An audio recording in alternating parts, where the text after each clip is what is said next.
So what is going on, everybody? Fernando Silva here with another video, and today we have an awesome accessory video for the iPad Pro or for any iPad that has a USB-C input. So that includes any of the iPad Pros and then the iPad Air 4 and also the new iPad mini.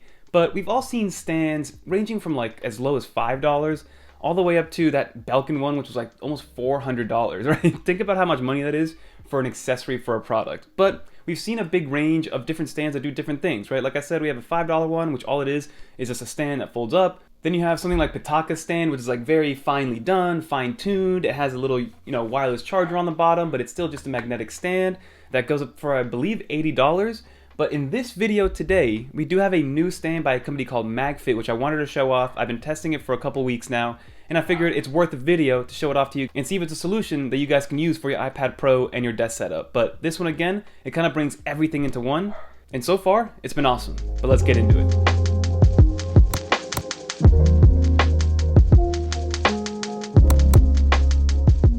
So this is the stand, everybody. Like I said, it's by a company called Magfit, and I think this is their first foray into the stand hub game. I know that they have a stand that doesn't include the hub, that's very similar, has the same kind of mechanism in terms of attaching the iPad Pro to it, or again, any iPad that does have USB-C built into it. But again, this is the stand itself. It's made out of that brushed aluminum, fits that Apple aesthetic perfectly, and what I want to show you guys is a couple things. First off, how rigid it is, because from a rigidity standpoint and from a build quality standpoint, it's actually really, really well built.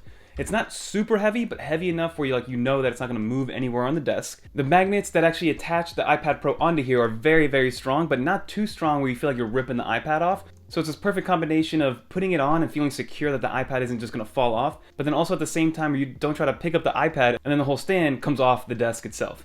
But again, you can use it in landscape and in portrait mode. The spinning mechanism to actually move it is very, very nice. There's no click or anything when you hit those 90-degree points of vertical and horizontal, but you'll be able to tell, pretty much on your own whether or not you're kind of even with whatever you need to be. So that's good to know. It's very, very sturdy. I've moved it around, it moves in a total circle if you need it to, which is very cool to see. So as a standalone stand, excuse the pun there, but as a standalone stand, it's checking off all the boxes, right? It's got a strong magnet to make sure that the iPad stays in place. You can move the viewing angles in pretty much any way that you want to, because it has two main hinge points, right? It has the main hinge, which lets you kind of control how high and how low the actual iPad is. But then you have the second hinge point, which kind of acts twofold. So you have the second hinge, which rotates the iPad in any orientation that you want, but then you can also reverse the iPad completely around to the other side. So in a situation where you need to show something off to somebody across from you, you're more than welcome to. So technically it's got like 3 hinge points, even though there's 2 full hinges. But so you have the lower hinge, which again gives you the height of the iPad. You have the spinning hinge, and then the hinge on the top, which lets you rotate the iPad all the way to the opposite side, just in case you are sharing content with somebody else. And now let's talk about the hub itself. So in the box, you do get one USB-C to USB-C cable. It does not bring a power adapter, so keep that in mind. You need to have your own power adapter. We're in 2022 now. Don't expect your products to come with power adapters, thanks to Apple and starting that whole trend. But for the hub itself, you're looking at a 10-in-1 hub, or a USB-C hub, a 10-in-1, that yes, is made for the iPad Pro, but let's be honest, it's going to work with any hub or any USB-C ready device like macOS, like any Samsung smartphones, or pretty much any smartphone that isn't an iPhone you can use with this hub itself.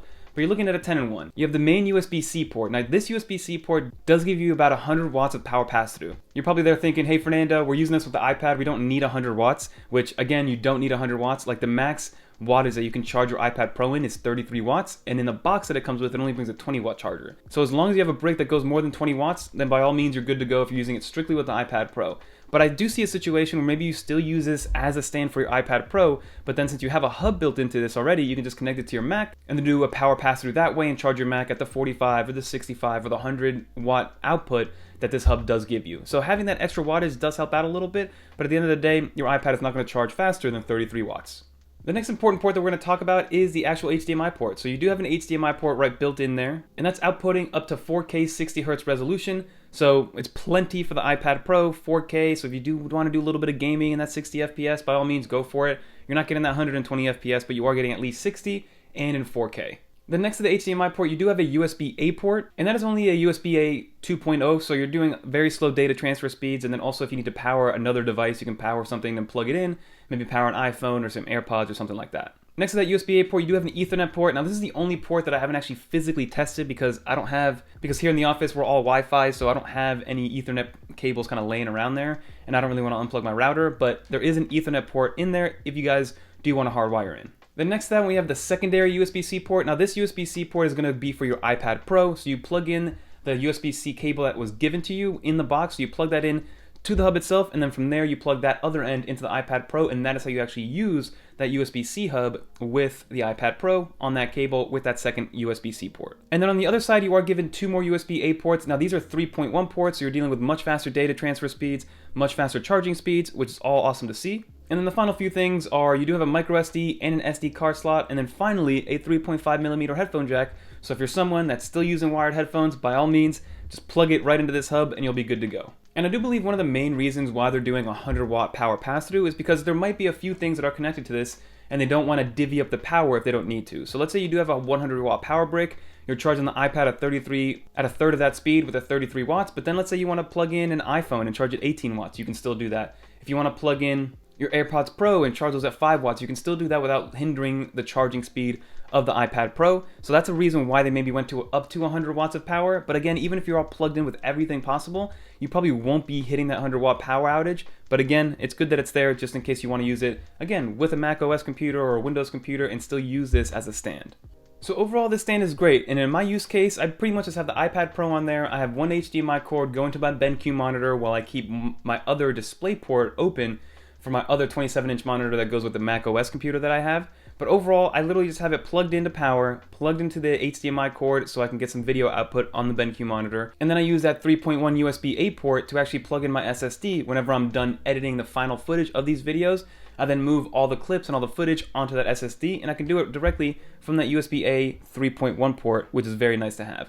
Outside of that, I haven't really messed with any of the other ones. I've tried the headphone jack, works great. I've tried all the USB-As, it does work. I tried the SD card reader, not the micro SD card reader, but the SD card reader, it also works, which is great to see. And overall, it's just a great package. I really, really like what they were able to do with this because A, it remained light, but not so light that it feels cheap, and not so light where you're actually picking up the stand off the table. And then secondly, it still is pretty compact. So you can fold this down pretty nicely. Like if you put it in the vertical mode, fold this all the way down, like this can fit in a bag. If you were going somewhere where you need to have a mobile setup, or if you're going to a coffee shop and you want to have your iPad Pro as like a secondary display or something like that, just fold up the Magfit, throw it in your bag, and it's still light enough where it's not really a hindrance. Like it's still, I think the MacBook Air weighs more than this thing, honestly. So there's no indication in the instruction manual how much this weighs, but if I hold the iPad and the Magfit, you know, they're pretty much the same weight. So like it's not that much.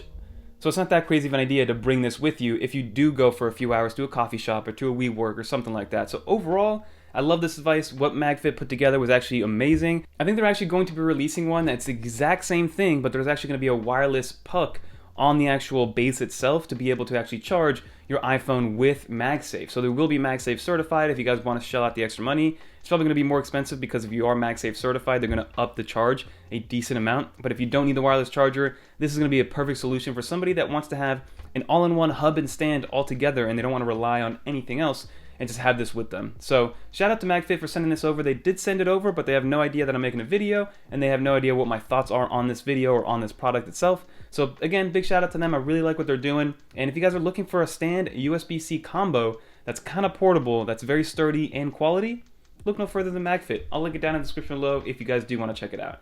But that's going to do it for this video. Don't forget to like, comment, subscribe. And until next time, everybody, peace. I'm out of here.